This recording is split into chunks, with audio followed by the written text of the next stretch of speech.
hutang banyak, nak kerja tak senang, nak buat apa pun tak senang. Tuan pertama minta, lepas petang sikit tuan yang kedua datang minta hutang, esok tuan ketiga datang, tak tenang. Maka para sahabat ketika mana tidak tenteram, ketika mana dilanda kesedihan, ketika mana hidup dipenuhi dengan masalah, para sahabat mencari masjid, mencari Allah. Bukan cari flavor vape baru, bukan pi cari awet untuk keluar 2 jam dating untuk tenang, bukan healing di Genting Highland.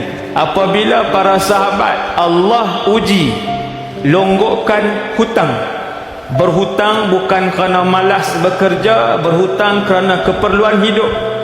Bila Nabi masuk, Nabi tanya kenapa, dia pun bagi tahu, Nabi pun ajarkan, ya Aba Umamah, aku ajar satu doa, kamu amal doa ini, Allah hilangkan kekusutan kamu, Allah hilangkan kerisauan kamu, Allah mudahkan urusan pembayaran hutang kamu.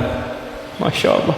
Nabi pun ajar, Allahumma inni a'udhu bika minal hammi wal hazan wa a'udhu bika minal ajzi wal kasal wa a'udhu bika minal jubni wal bukhl wa a'udhu bika min ghalabatid daini wa qahrir rijal. Kata Abu Umamah, aku pun amalkan doa itu sekali pada waktu pagi dan sekali pada waktu petang.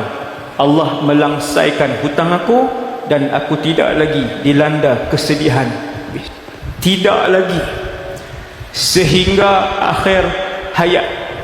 Tuan-tuan, satu doa